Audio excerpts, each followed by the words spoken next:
Sino ang mga tagasunod ni Jesus?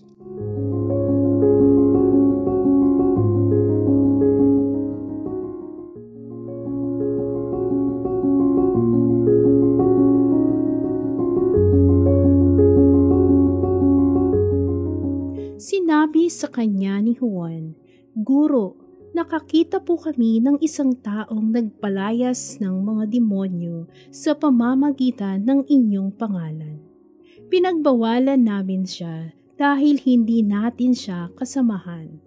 Ngunit sinabi ni Jesus, "Huwag ninyo siyang pagbawalan sapagkat ang taong gumagawa ng himala sa pamamagitan ng pangalan ko ay hindi magsasalita ng masama laban sa akin. Pagkatapos gawin ito, sapagkat ang sinumang hindi laban sa atin ay panig sa atin.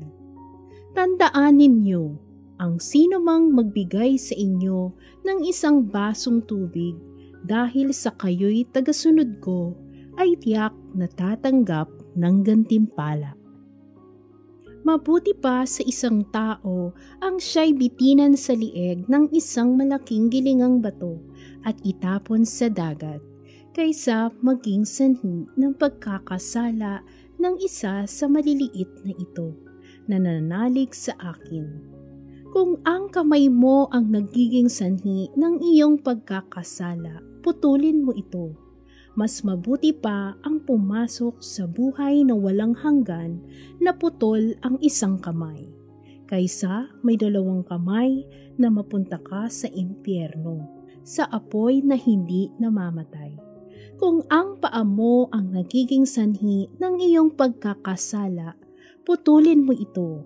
Mabuti pa ang pumasok sa buhay na walang hanggan na putol ang isang paa, kaysa may dalawang paa na mapupunta ka sa impyerno. Kung ang isang mata mo ay nagiging sanhi ng iyong pagkakasala, dukutin mo ito. Mabuti pang pumasok ka sa kaharian ng Diyos na iisa lang ang mata, kaysa may dalawang mata, ngunit itatapon ka naman sa impyerno. Dooy hindi namamatay ang mga uod na kumakain sa kanila, at ang apoy ay hindi napapatay.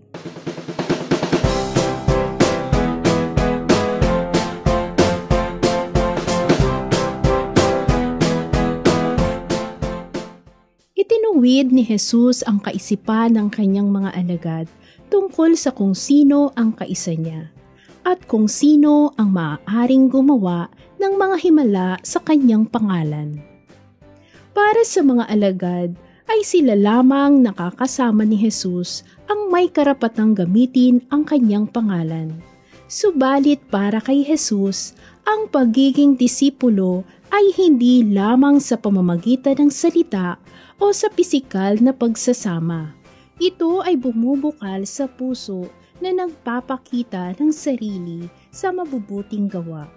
Kung ang taong iyon ay gumagawa ng mabuti sa iba sa pangalan ni Jesus, iyon ay nagpapatunay na siya ay isang alagad. Ang pananaw ng mga alagad ay masyadong eksklusibo at sektoral. Ang kay Jesus ay malawak at kasama ang lahat ng taong may mabubuting kalooban. Ang isang tunay na alagad ni Jesus ay hindi dapat naniniwala na ang mga miyembro lamang ng kanyang grupo o kilusan o ng kanyang simbahan ang napapabilang kay Jesus at naliligtas. Si Jesus ay kumikilos saan man tayo nakakakita o nakakaranas ng mga tao na patuloy na gumagawa ng kabutihan, nagpapagaling, nagpapalaya mula sa anumang uri ng espiritual o panlipunang pang-aapi. Kapag nakita natin ang isang tao na gumagawa ng katulad ng mabubuting ginagawa ni Jesus, naninindigan sa katotohanan para sa katarungan, para sa dignidad ng mga tao, nagmamalasakit sa mga nagdurusa. Ang taong iyon ay para kay Jesus. At kaisa niya kahit na siya pa ay nabibilang sa ibang relihiyon.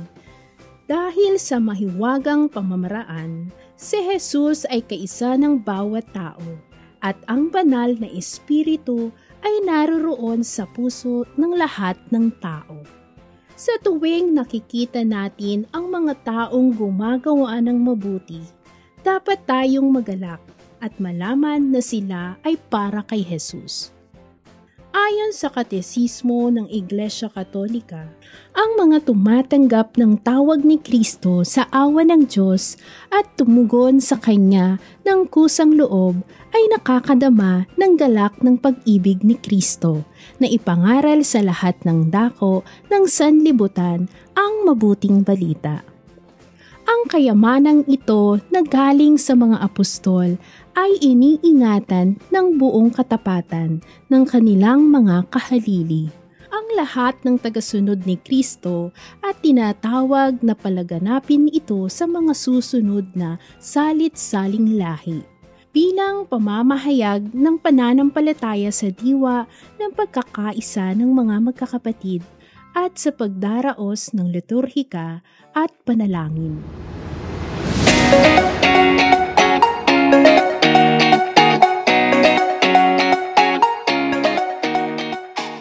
Paano ba natin maipapakita na tayo'y mga alagad o tagasunod ni Jesus ayon sa kanyang katuruan? Una, ang tunay na tagasunod ni Jesus ay hindi naghahangad ng pagkilala sa bawat nagagawa niyang kabutihan at hindi ipinapangalandakan. Patuloy lang gumawa ng kabutihan, may nakatingin man o wala.